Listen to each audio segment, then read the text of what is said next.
Assalamualaikum warahmatullahi wabarakatuh. Kembali berjumpa dengan saya dan Bang Said Didu dari channel Said Didu Official Forum News Network.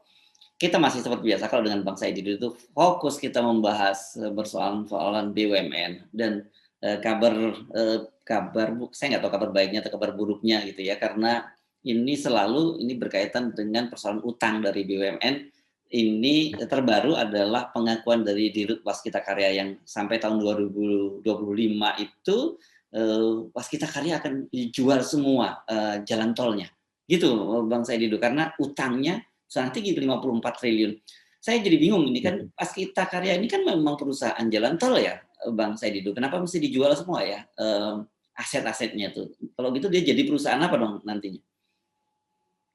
Sebenarnya perusahaan BUMN Jalan Tol itu hanya satu, PT Jasa Marga. Tapi karena ada penugasan, maka ditugaskanlah Utama Karya dan Waskita Karya. Oh gitu. Kenapa Jasa Marga tidak ditugaskan? Karena sudah TBK dan dia tahu bahwa itu rugi. Itu rugi, jadi Jasa Marga tidak ikut. Nah, Jasa Marga ada ikut beberapa ruas, tapi itu minoritas, dia nggak mau mayoritas. Nah, itu Jasa Marga karena TBK, makanya Jasa Marga aman-aman saja seperti sekarang. Oke. Saya ingin melihat bahwa pernyataan Dirut Waskita Karya menyatakan bahwa kan dua inti pernyataannya Mas Hersu kan tadi ya. Kan satu menyatakan bahwa akan menjual semua ruas tol, yang kedua kalaupun berlanjut ya akan hanya minoritas. Ya. Nah,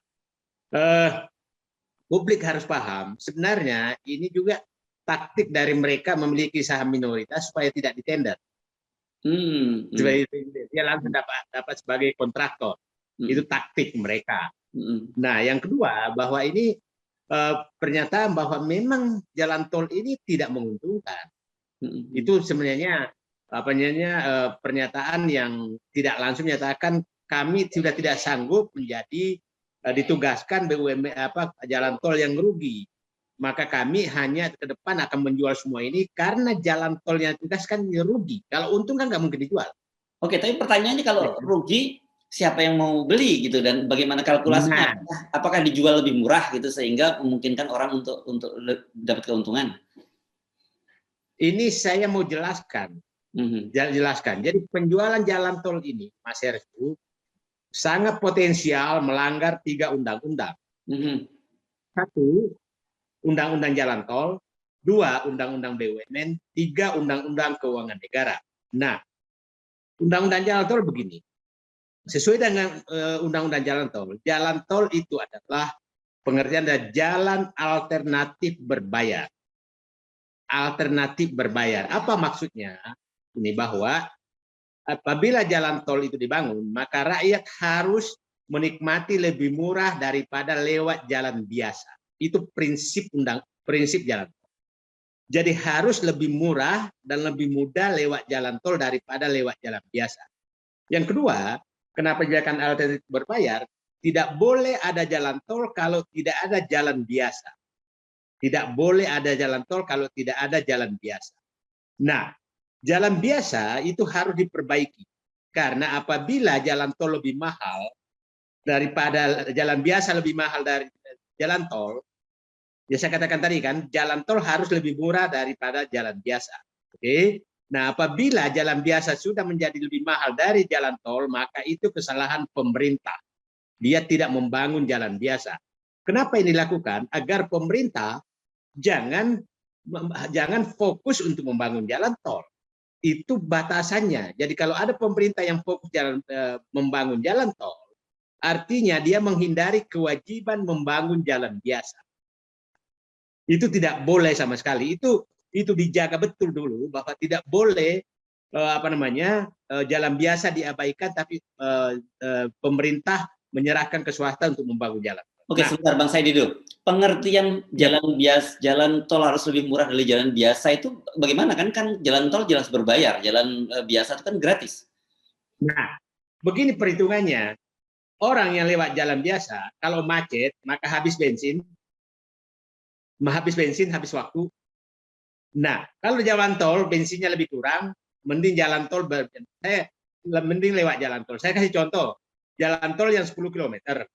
Tapi kalau dia berarti kan bensin 10.000, 100.000 lah, ya kan?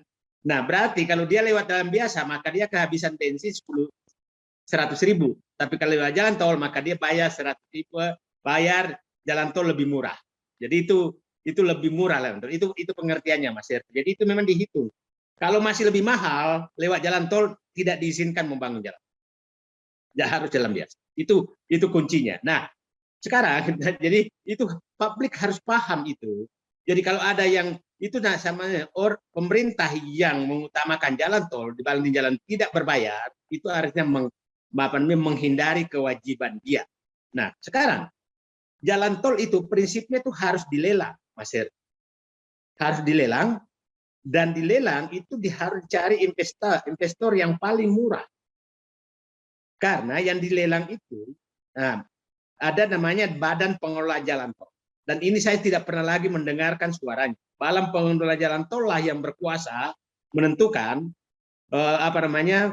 jalan tol itu ruas ini berapa biayanya, berapa biayanya dan berapa tarifnya. Nah, yang dilelang itu biasanya adalah siapa yang memberikan penawaran terendah dari dua variabel, yaitu adalah tarif dan waktu konsesi.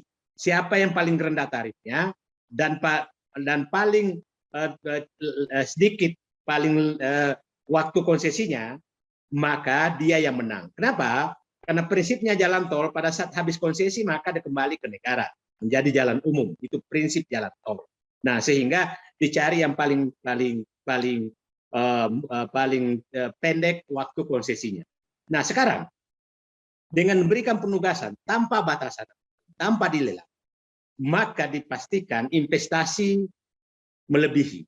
Nah, saya ulangi tadi, yang bisa memberikan tarif murah dan waktu konsesi pendek, pasti yang paling murah investasi. Itu kan, nah, sekarang ditugaskan tanpa batasan investasi berapa. Nah, sehingga yang menentukan tarif adalah besaran investasi.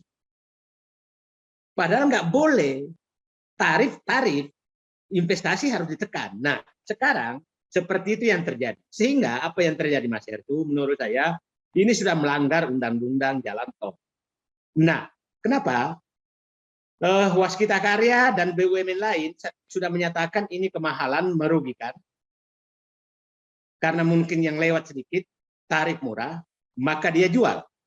Oke, dia nggak mungkin jual lebih murah. Pasti jual lebih mahal.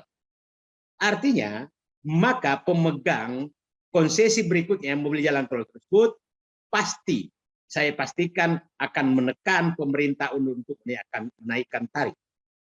Akan menekan pemerintah untuk menaikkan tarif. Atau dia mengurangi kualitas layanan jalan tol. Jalannya pemeliharaan harusnya 3 bulan sekali, dikasih 6 bulan sekali. Rambu-rambu dikurangi dan lain-lain. Itu yang akan terjadi dan itu tidak boleh. Termasuk perpanjangan konsesi ya, Bang?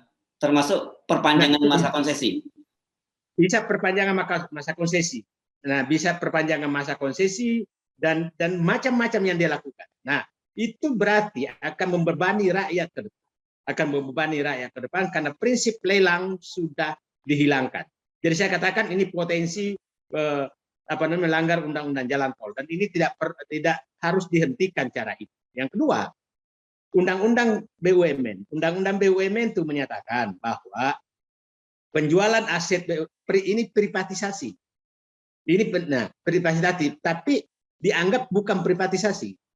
Nah, sekarang kalau dibeli oleh swasta, maka undang-undang BUMN menyatakan bahwa setiap pelepasan saham, lembar saham atau aset atau pelepasan aset BUMN harus persetujuan pemegang saham, Menteri Keuangan dan DPR. Itu undang-undang BUMN.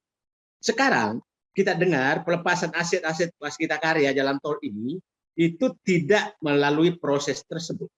Tidak melalui proses tersebut. Nah, ini sangat rawan apabila suatu terjadi penggantian pemerintahan ke depan. Maka ini akan ada yang membuka, maka bisa menjadi kasus hukum. Jadi saya mengingatkan teman-teman saya di BUMN, teman-teman yang mau beli jalan tol, hati-hati karena ada masalah potensial masalah hukum tentang penjualan jalan tol. Undang-undang keuangan negara yang potensial dilanggar adalah menghilangkan aset negara. Aset negara karena aset negara ini adalah, nah ada yang menyatakan aset negara ini kan tetap milik negara, betul. Tetapi yang dimaksud aset negara adalah Undang-Undang Pasal 2 Undang-Undang Nomor 17 2003 menyatakan yang termasuk aset negara adalah pemberian konsesi atau hak negara kepada pihak lain untuk mengumpulkan uang. Itu dianggap aset negara. Jadi konsesi itu adalah aset negara. Jadi jangan ada pihak menyatakan itu bukan aset negara. Itu aset negara, karena pengertian aset negara seperti itu. Nah, sehingga ini bisa dianggap melakukan penghilangan penjualan aset negara menguntungkan orang lain. Jadi bisa masuk kena undang-undang tipikor di ujungnya. Itu masalahnya, Mas Her. Oke, jadi tidak sesederhana seperti dibayangkan bahwa tinggal lego dan kemudian dia menutup keuntungan gitu ya. Nah, jadi yang pertanyaan memang kan kita semua tahu ini kan mereka ini melakukan hal itu karena penugasan. Bisakah mereka berlindung di balik itu? Bahwa oh, kami nggak bisa karena ini adalah penugasan dari negara. Nah, penugasan dari negara itu ada pasal khusus yang mengaturnya, yaitu pasal 66 Undang-Undang Nomor 19 2003 yang menyatakan bahwa pemerintah boleh menggunakan apabila ada sesuatu yang tidak layak, maka pemerintah boleh memberikan penugasan. Itu bunyinya demikian. Nah, tapi dinyatakan begitu, apabila tidak layak dan menugaskan BUMN, maka pemerintah harus mengganti seluruh kerugian, seluruh biaya yang dikeluarkan oleh BUMN dan diganti dan margin ditambah margin yang layak. Itu undang-undang. Undang-undang. Nah, jadi tidak ada kaitannya. Jadi harusnya tidak ada kaitannya dengan proses penjualan. Harusnya direktur utama Waskita Karya dan BUMN yang mendapat penugasan, Kementerian BUMN harus memperjuangkan bahwa ini penugasan, maka harus memakai pasal 66 Undang-Undang Nomor 19 2000. Nah, sekarang ini kenapa itu nggak langkah itu yang dilakukan? Saya melihat sekarang ini rezim ini sudah menggampangkan semuanya. Mungkin juga menganggap bahwa